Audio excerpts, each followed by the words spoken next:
Okay, what we're going to take a look at today is 5 days of drone activity after a UAS Sentry POE receiver was installed at the Westville Correctional Facility in Indiana. The POE was installed on February 24th, and so what we'll look at is the activity for the next 5 days to just to get an idea of what's going on. So the Westville facility is right now undergoing a massive upgrade. So there is a lot of construction going on. Where the mouse is pointing is where all the new construction's going on. Obviously, this is not an active part of the correctional facility. The active correctional facility is in this area. And let's see here, let's actually show you where the POE unit is installed. So I'm going to uncheck hide receiver labels, and I'm going to uncheck hide receiver locations. So there's a little tiny blue triangle right there. That is where the receiver is. So we're going to go ahead and turn off the label and turn off the location because that's just going to add clutter. And so let's zoom out. And so the next thing I'm going to do, the view window right now is set to 15 minutes. So there's been no drone activity in the last 15 minutes. Let's change that to February 24th through March 1st. So we'll go down to set custom range and go to February 24th.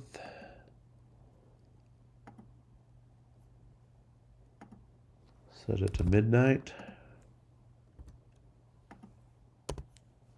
And let's go to March 1st.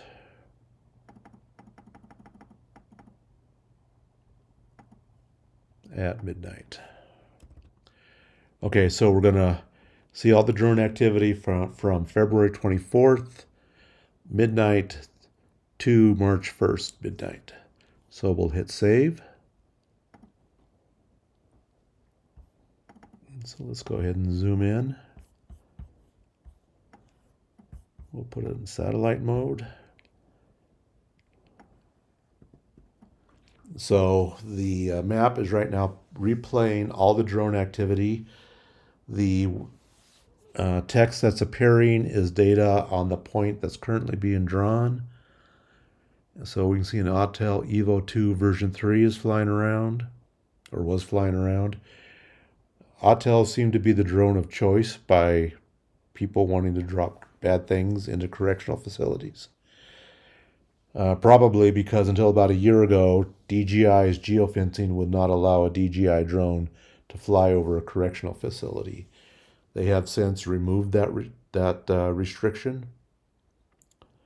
And then we see a Mavic 3 Pro flying around, another Autel 2 version 3. If you look down at the very bottom of the map here, you'll see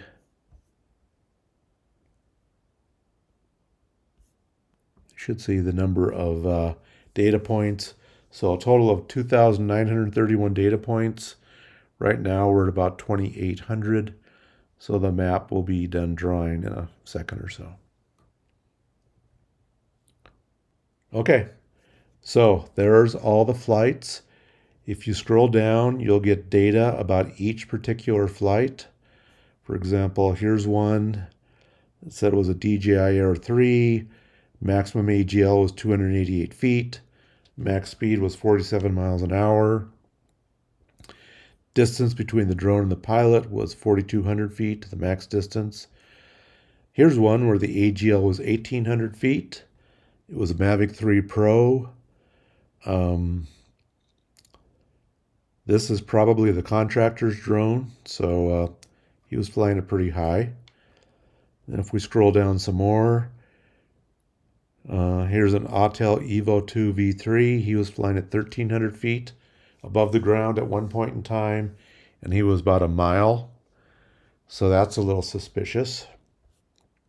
So anyways, you can see there's a lot of drone activity. And so how do we drill down to only look at perhaps the interesting flights? Well, there are several ways to do it. One is we can just click on a data point on what the interesting flight is. So here's one where it looks like the pilot took off over in this area and then he flew over here. So let's just click on a data point and we can get some detailed information about this point. Well, let's see, this was on the 26th of February at 3:18 a.m. Eastern Time. At that point that I clicked on, the drone was flying about 1,275 feet above the ground, and it was an Autel Evo 2 version 3. Well, that's pretty suspicious. So we can actually restrict the map to that particular flight. So let's go ahead and do that. So we'll just click on a data point and say restrict map to this flight. And there we see the flight. You can see the little icon up here, looks like a person. That's where the pilot was when the flight ended. And let's go ahead and zoom out a little bit. And so let's actually observe the flight path. So again, we'll click on a data point and we can say redraw flights.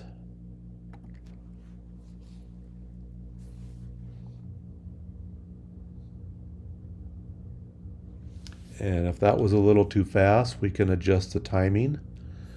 Right now the timing is 0 milliseconds. Let's set it to 250 milliseconds. And let's hit redraw flight. So you can see, yep, he took off quite a ways away. He's flying over the correctional facility. He's sitting there for a while. His AGL is going down, so he looks like he's about to make a delivery. Okay. So he's going back up in elevation. Oh, no, he's going back down in elevation. I don't know what he's doing, but it's interesting. He got down to 40 feet.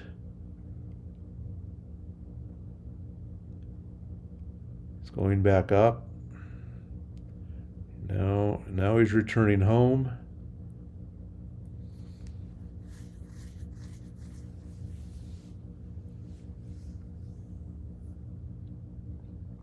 Oh, looks like he went down, got another load maybe, and now he's making another delivery.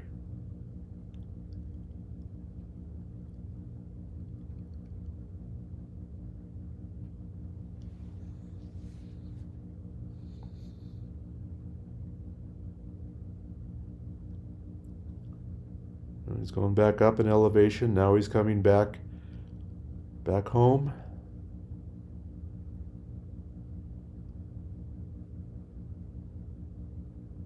And that's the entire flight. So if you wanted to get all of this data in CSV format in an Excel spreadsheet, that's an easy way to do that. What we do is we again click on any data point and say email flight details. So it's now building an Excel database, a CSV file. It's been mailed to myself. So let me go to my other window.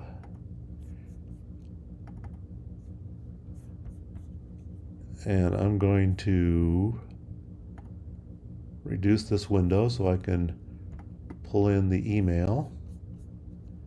That's the email I received. If we double click on that, it'll open up numbers on a Mac. And here is all of the data for that particular flight.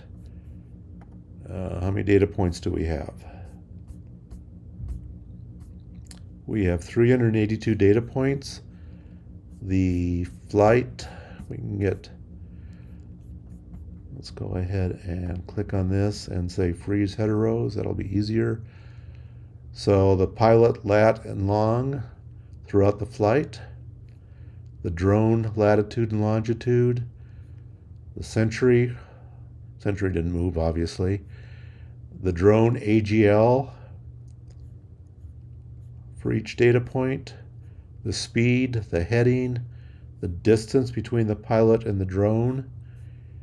And if we go over here a little further, there's the make and model, the timestamp for the remote ID, and the date and time that the Sentry recorded the activity and when it was uploaded to the cloud. So it started at 3:24 and 34 seconds a.m. Eastern Time, and it got uploaded about 2 seconds later. So we can see the date and time for the entire flight. So the flight looks like it ended at 3:24 and it started at 3:01. So it was a 24-minute flight for him to do his 2 deliveries. So anyway, this could then be handed over to, like I said, a prosecutor. So if they wanted to get more detailed information about the flight, it's all here in a CSV file. So let's go ahead and close these out.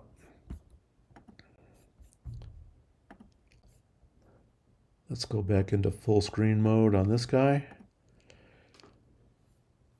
So let's go back. Let's go look at some analytics. So we can hit analytics, and it will show us all of the data from February 24th through March 1st on this one particular receiver, which is at the Westville Correctional Facility. So in those 5 days, 14 unique flights were recorded. Here's a histogram showing the flights that were under 400 feet, ones that were slightly illegal, and the ones that were very illegal. There's a drop down here where you can select each flight, and if you want to go take a look at it. For example, let's take a look at the one that's flying at 1,800 feet above AGL. If you look at the drop down entries, the number before the underscore is the AGL, and then the number or the information after that is the remote ID. Looking at this, we see it starts with 1581, so that's a DJI drone. And then the final number is the timestamp. So let's go ahead and look at the flight that flew 1,800 feet above the ground. And we'll bring up satellite and we'll zoom in.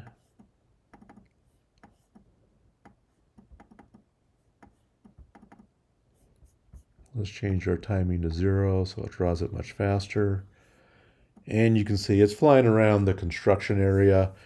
That is probably the contractor's drone. Not sure why he's flying it up at 1,800 feet, but that's what's being reported. Again, we can look at detailed information. At that point, he was at 11:52. This was at 1:39 in the afternoon Eastern Time. So this is probably not a bad person doing a bad thing. It's just flying really high. Let's go back and look at the histograms again. So here's the next one shows a drone flying up to 1,300 feet above the ground. The next 4 digits are the remote ID, which is 1748, which tells us it's an Autel drone. And let's look at that flight. Bring in satellite.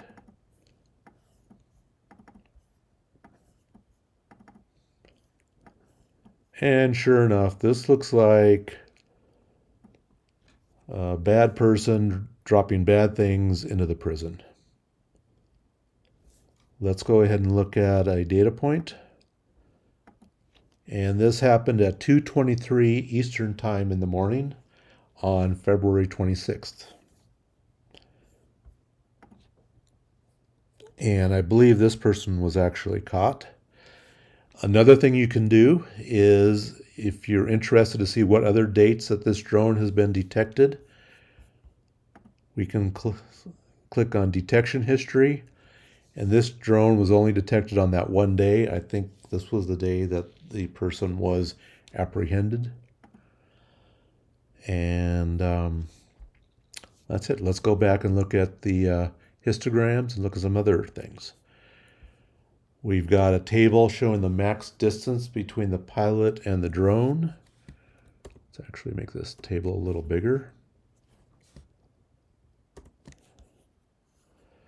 So 7% of the drones were between 0 and 500 feet. So they were flying nice and close. But we can see that, what is that? 42% of the drones were flying a half mile to a mile between the drone and the pilot. And there was one that was 1 to 2 miles. And again, we've got a drop down. And in this drop down, the first number before the underscore is the max distance between the drone and the pilot. Then there's the remote ID, 1581 indicates it's a DJI drone. And then the next number after that is a timestamp. So let's look at this flight that had the distance between the drone and the pilot to be a little over a mile, 5,500 feet. Click on that. It launches the map. Let's go back into satellite mode.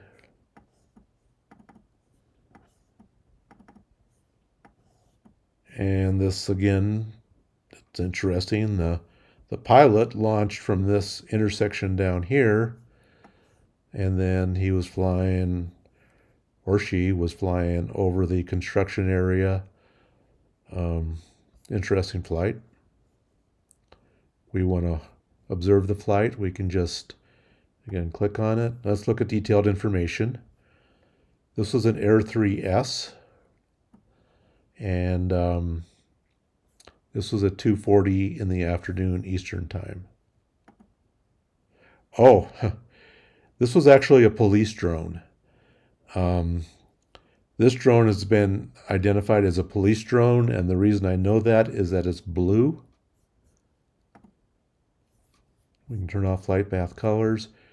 Drones can be categorized, and so if we click on it, we can say change drone classification, and this drone has already been classified as law enforcement. So law enforcement was doing this flight. So anyway, that's interesting. Let's go ahead and go back and look at our histogram.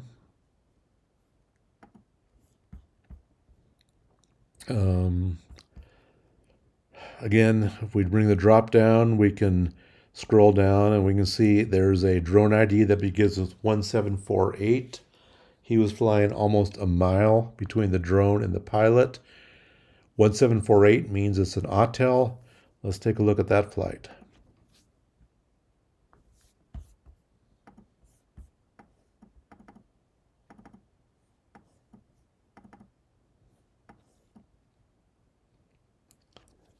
And sure enough, it looks like a bad person trying to drop bad stuff into a correctional facility. As you can see, this drone is all red. That means there have been notes written about that drone. So let's click on notes. So someone entered, this drone has been seen on many nights making drops in the facility. On February 28th, it was found with a Chevy Malibu with the suspect that was arrested with a different drone. So, and then if you wanted to add additional notes about a new incident, you can add it there. This information is only available if you've got law enforcement privileges. Let's click on him and say detection history. So there are all the dates that drone has been detected. So it looks like they finally caught him or her on March 20th. So we can actually click on that date and it will show the activity of that drone on that date.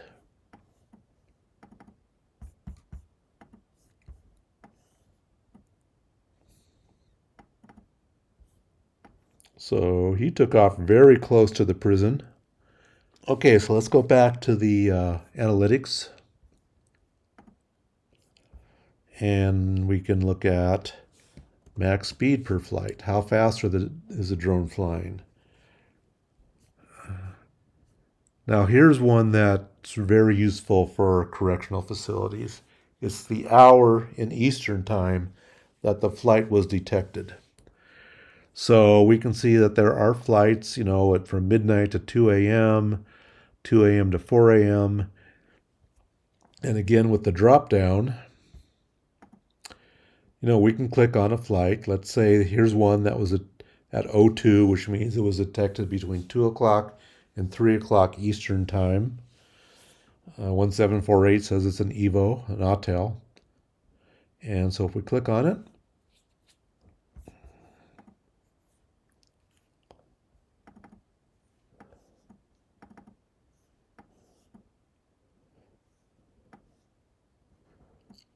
we get to see the flight path, and obviously it does look like a bad person doing a bad thing over a correctional facility. Again, this was one that's tagged in red, so there's already notes that have been written about this particular pilot. And let's see what else we can do. We can whitelist a drone if you want to mark a drone as friendly, so there's never alerts generated or anything like that. You can do that. Restrict map to this flight. We've already shown you that. And detection history. That drone was only detected on one day. I think that's the day they caught him or her. Let's look at the notes.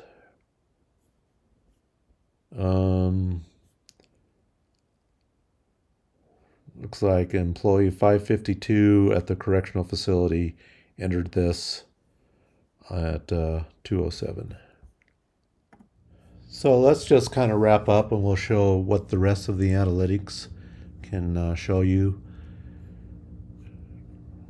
Go back to our histograms. There's a breakdown for manufacturer distribution per flight. So in this 5 days, we had DJI and ATEL.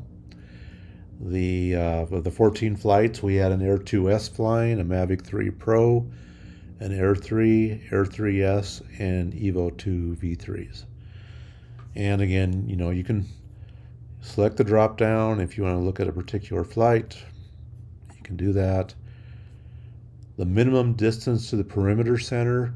This will show you how close the drones are flying to the receiver. And again, this could be very useful with correctional facilities.